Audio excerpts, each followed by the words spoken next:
Notre invité Bruno Retailleau, bonjour. Bonjour Jean-Jacques Bourdin. Je rappelle que vous êtes président du groupe Les Républicains au Sénat, sénateur de Vendée et candidat à la présidentielle de 2022. C'est important parce qu'on va vous parler, et je vais vous parler de présidence. Et la présidence aux États-Unis. Vous avez vu ce qui s'est passé aux États-Unis avec le Capitole, envahi par les supporters de Donald Trump. 4 morts. 4 morts. Nous ne concéderons jamais la défaite, disait Trump quelques heures avant. Il était à la tribune. On va marcher, je serai à vos côtés au Capitole, vous ne répondrez jamais, vous ne reprendrez jamais notre pays avec de la faiblesse, il faut montrer de la force. Ces partisans ont montré de la force, le monde entier est ébahi, vous aussi j'imagine. Bien sûr, j'ai suivi quasiment en direct hier soir grâce aux différentes chaînes d'information ces événements. C'est tragique. C'est tragique parce que les États-Unis, dans le monde, sont le cœur battant de la démocratie. C'est tragique parce que les paroles peuvent tuer. La responsabilité de Donald Trump, elle est accablante. La démocratie, c'est un régime de liberté, mais c'est aussi un régime de responsabilité, où ceux qui gouvernent doivent rendre des comptes de leurs actes, mais aussi de leurs paroles. Est-ce qu'il devra rendre des comptes ? Bien sûr, il devra rendre des comptes. Est-ce qu'il faut engager un processus de destitution ? Le processus de destitution américain obéit à des règles très strictes, très très longues. Et vous savez que la prise de pouvoir, la transition, c'est pour le 20 janvier. Donc on n'a plus le 13 temps. jours de présidence Trump. Il y a encore. 13 jours de présidence. Peu importe, je ne connais pas à fond les amendements de la Constitution américaine, mais je pense qu'il faudra bien entendu qu'il puisse répondre de ces paroles qui ont amené à la violence. Est-ce que la situation est dangereuse ? Dangereuse pour les États-Unis, mais dangereuse pour le monde. Bien sûr, parce que, encore une fois, les États-Unis, c'est un peu une démocratie phare dans le monde, et j'imagine que... J'ai vu les Chinois se gausser déjà, les internautes chinois, par exemple. Tous les régimes totalitaires, dictatoriaux, doivent avoir le sourire aux lèvres. Ce que je veux dire, c'est qu'on aurait tort d'accabler uniquement M. Trump, de réduire la responsabilité à M. Trump. Il a cette responsabilité, je viens de le dire. Je pense qu'on aurait tort surtout de dire que tout ça ne peut pas nous arriver. Je pense que le malaise des démocraties occidentales, il est présent. Il a surgi aussi au cœur de l'Europe, lorsqu'on a vu des députés d'extrême droite, par exemple de l'AfD en Allemagne, élus il y a quelque temps en nombre, et dans d'autres pays européens. Mais ça concerne aussi la France.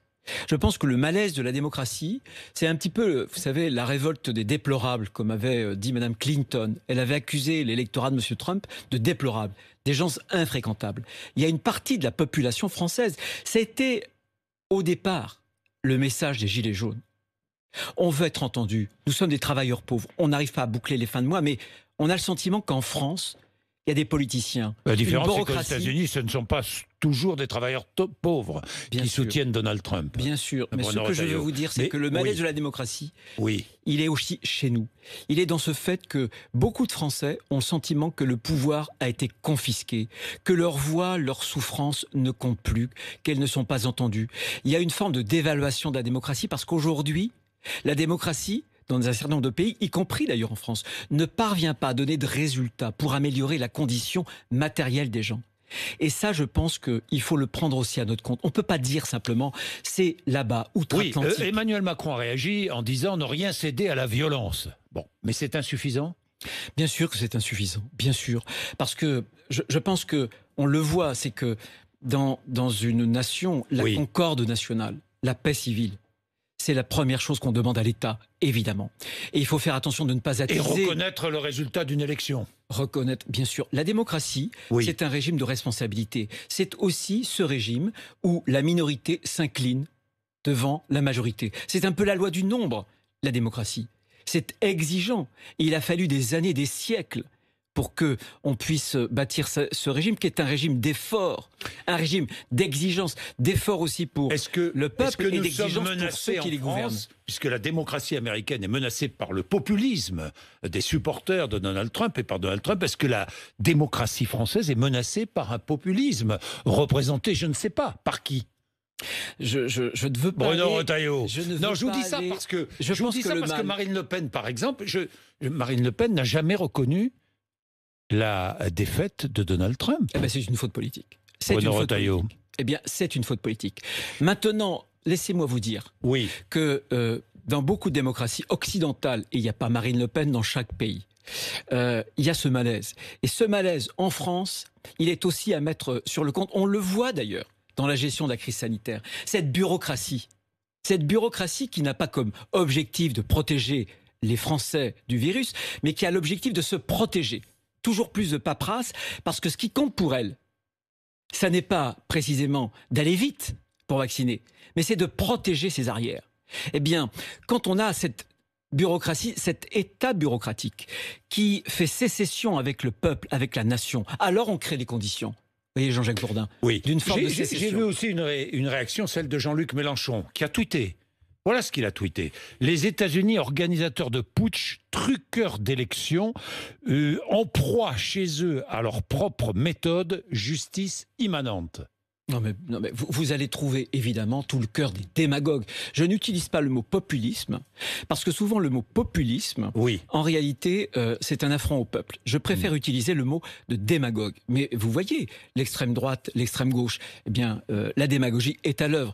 Mais ça ne suffit pas. Je pense que Emmanuel Macron a des responsabilités aussi, et lorsque, par des petites phrases, lorsqu'il disait des gens de rien... Mais la classe politique aussi. Mais bien l'opposition aussi, parfois, par des phrases excessives, par des mensonges, par de fausses informations répandues. Évidemment. Le mensonge des masques, par exemple, a beaucoup choqué les Français. Aujourd'hui, les Français sont en colère vis-à-vis des lenteurs du démarrage de la campagne de vaccination. Mais pas seulement. À la colère a succédé un sentiment, pratiquement immédiatement d'ailleurs, de honte nationale. Mais c'était une blessure. Est-ce que ce n'est pas excessif, cette critique sur la lenteur du démarrage de la vaccination? Jean-Jacques Bourdin, vous auriez pu me poser la même question, et je me souviens au mois de mars, un certain nombre de mes amis disaient Bruno, sur les masques, tu y vas trop fort. J'avais à l'époque bloqué avec Gérard Larcher, si j'ose dire, le gouvernement, un ministre dans l'hémicycle tard au Sénat, pour les obliger à ouvrir les vannes pour que les collectivités et les entreprises puissent commander des masques. Et heureusement que nous l'avons fait. Mais vous avez cité, on n'a pas tiré. Oui, vous avez cité Gérard Larcher, mais pardon. Mais quand Gérard Larcher brandit un document qui est un document qui n'est pas du tout adressé à son père, mais adressé au directeur d'EHPAD. C'est faux. Comment c'est faux? C'est faux. Peut-être a-t-il été adressé. Il me l'a montré, au directeur. Il est adressé au directeur des EHPAD. Le père de Gérard Larcher, il est 95 ans. Non, le père de Gérard Larcher, résident dans un EHPAD, a retrouvé sur son bureau, dans sa résidence, ce document. Oui, qui est adressé à la direction de Il était dans son bureau. Bon. C'est un stress inutile. Oui. Vous avez des personnes... Je me souviens de M. Thévenoud qui disait avoir des blocages administratifs. Mais vous imaginez quelqu'un de 95 ans et on vous pose sur la table pour le consentement un document qui fait des dizaines de pages. Gérard Larcher n'a pas fait d'erreur. Gérard Larcher n'a pas menti. Ce document, il me l'a montré. Ce document était bien dans la chambre de l'EHPAD. Oui, enfin, c'était pas le document de consentement. Il fait une page, le document de consentement. Pourquoi a-t-il été distribué? Oui, non, mais je suis d'accord. Trop de bureaucratie, trop de paperasserie. On est bien d'accord. Une logistique totalement absente. Eh bien voilà. Toutes les critiques sont recevables. Vous étiez en train de dire la démocratie. Mais Jean-Jacques Bourdin, permettez à l'opposition d'exprimer ses critiques. Oui, d'ailleurs vous êtes de faire son devoir. Vous êtes là pour l'exprimer. Parce que c'est la démocratie. Et dans une crise, alors qu'on a donné au gouvernement, avec l'état d'urgence, vous savez que le gouvernement a des pouvoirs qui sont très très étendus. Vous savez que le gouvernement ne lésine pas avec l'argent des Français. Puisque le quoi qu'il en coûte, c'est des milliards. Vous l'approuvez, le quoi qu'il en coûte? Je l'approuve pour la sortie de crise. Malheureusement, je sais que ce quoi qu'il en coûte... Vous approuvez les aides, par exemple, apportées aux restaurateurs, ou les aides apportées à tant de PME, à tant d'entreprises? Évidemment, ce que je critique, c'est un État obèse, bureaucratique. Voilà, qui dépense, qui n'a comme réflexe que la dépense publique, qui n'arrive plus à agir. Et les Français n'en ont pas pour leur argent. C'est ce que je dis, moi, aujourd'hui. Ils n'en ont pas pour l'argent. On leur dit qu'ils ont le meilleur système de santé au monde. Ils s'aperçoivent que non. Ils sont aperçus. Le plus protecteur, dans tous les cas. Non, pas le plus protecteur. Souvenez-vous de ces soignants qui étaient obligés de se tailler dans des sacs poubelles, des surblouses. Regardez pour l'école. On dépense beaucoup pour l'école. Et on est parmi les moins bons sur le niveau de mathématiques. Regardez sur la délinquance. Voilà, ce sont des missions essentielles, la santé, l'éducation, la sécurité, que l'État, malheureusement trop bureaucratisé, ne parvient pas à mener à bien. Comment faire pour débureaucratiser cet État? Supprimer des agents publics, Bruno Retailleau, comme le suggérait François Fillon? Eh bien, Jean-Jacques Bourdin, si la mesure du bonheur national, si la prospérité des Français devait se mesurer au nombre de fonctionnaires, nous serions l'avant-garde planétaire de ce bonheur et de la prospérité. Comment expliquez-vous, Jean-Jacques Bourdin, qu'il y ait 50% de plus de personnel en France par lit par rapport à l'Allemagne dans les hôpitaux, alors qu'on est dans la situation que l'on connaît? Pourquoi? Parce qu'on a 35%, 34% de personnel administratif non soignant à l'hôpital. Et les Allemands... Donc trop. Mais trop. Donc, bien sûr qu'il faut revaloriser. Pourquoi est-ce que nos infirmiers, pourquoi est-ce qu'on est au 19e rang pour la rémunération des infirmiers? On est en train de paupériser nos fonctionnaires. Pourquoi est-ce que les jeunes agrégés, les jeunes certifiés professeurs gagnent des salaires de misère?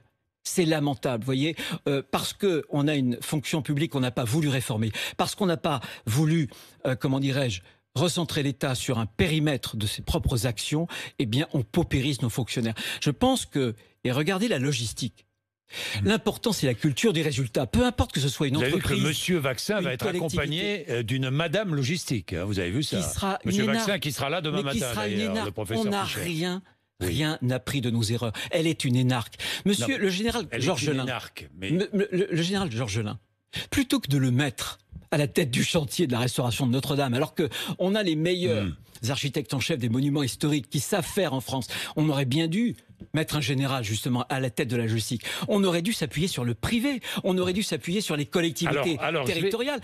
Quand on dit il y a trop de bureaucratie, il y a trop de centralisme parisien, et moi je veux que les collectivités puissent précisément prêter main forte. Alors justement, je vais vous parler de la vaccination, mais je voudrais vous parler de la situation.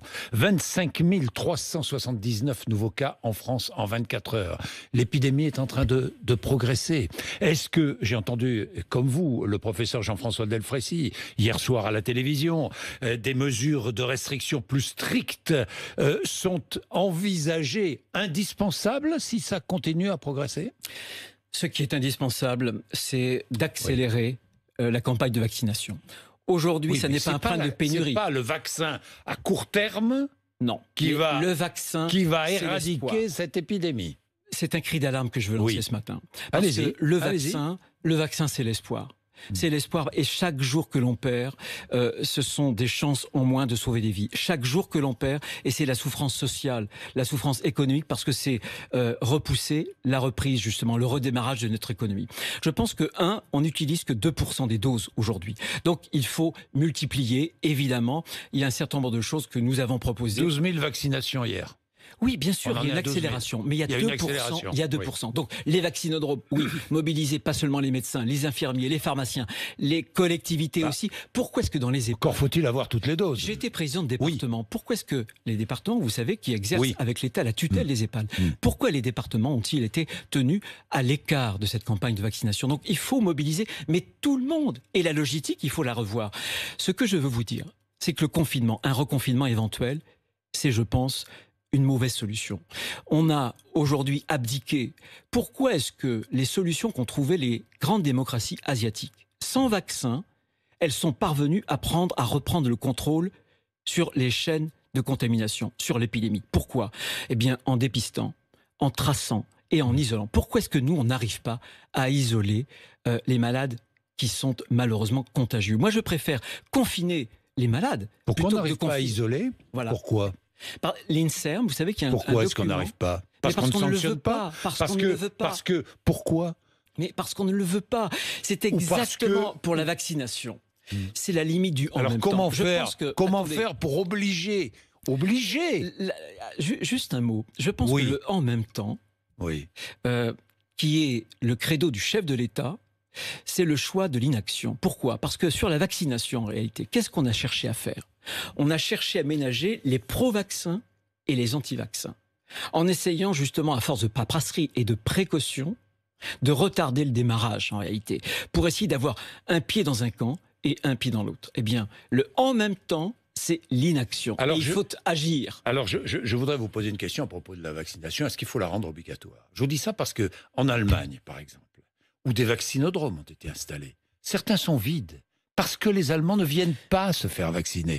Est-ce qu'il faut obliger les Français à être vaccinés? Je pense que ça n'a aucun sens. Aujourd'hui, pourquoi aucun sens? On oblige bien les enfants à être vaccinés pour s'inscrire à l'école. Oui, mais vous savez que l'obligation scolaire, l'obligation de scolarisation dépasse l'obligation vaccinale. Parlez à des médecins scolaires qui vous diront que malheureusement, je vais vous donner un autre exemple. Ce que je veux dire, c'est que le problème, il n'est pas là. Vous avez des dizaines de millions de Français qui veulent se faire vacciner et qui ne le peuvent pas. Donc avant de penser à un passeport vaccinal, à une obligation vaccinale, il faut déjà... Vous êtes contre le passeport vaccinal et l'obligation vaccinale? Aujourd'hui, oui, parce que je pense que le volontariat... Et d'abord, vous allez mettre quelles sanctions? Alors, attendez, 38% des Français sont déterminés à se faire vacciner. Seulement 38%. Mais évidemment, 45% ne le souhaitent pas. On a tout fait pour les décourager. Y a-t-il eu une campagne de communication? Et encore une fois, avec les précautions que le gouvernement a pris, sans doute pour satisfaire, pour donner des gages aux anti-vaccins, en réalité, on a découragé les bonnes volontés. Donc, croyez-moi, quand les Français s'apercevront que ceux qui sont vaccinés pourront aller librement et ne propageront pas le virus. Faut-il rendre la vaccination obligatoire pour les soignants? Pour les soignants. Pour les soignants, j'avais proposé, vous voyez. C'est pour ça que je vous pose la question. Je l'avais proposé. En tout cas, je pense qu'à tout le moins, pour les soignants, ils doivent être un public prioritaire, dès maintenant, quel que soit leur âge et quels que soient les facteurs de comorbidité. C'est trop important, ils doivent se protéger parce qu'ils sont en première ligne, de même qu'il faut qu'ils protègent les soignés. On ne sait pas encore si le vaccin protège des contaminations, mais il y a de bonnes chances qu'il le fasse. Pour les soignants, le vaccin est obligatoire contre la diphtérie, le tétanos, je regarde mes notes, la polio, l'hépatite B, la tuberculose. J'ai proposé il y a quelques semaines, au mois de décembre, au gouvernement, dans ses priorités, qu'on fasse les plus fragiles dans les EHPAD et qu'on fasse le personnel soignant. J'avais émis cette idée. Commencer par les plus fragiles dans les EHPAD, c'était la bonne solution. C'est la bonne solution. Oui, parce qu'on ne sait pas, encore une fois, si le vaccin est une barrière contre les contaminations. Voilà. Est-ce que les départements, les régions doivent, comme le demandent certains présidents de région, commander, acheter directement des doses de vaccins? Moi, je pense... Ça passe par l'Union européenne, donc je pense qu'il y aura une difficulté. Oui. En revanche... D'approvisionnement, d'approvisionnement, mais une difficulté parce que c'est aussi une question de souveraineté.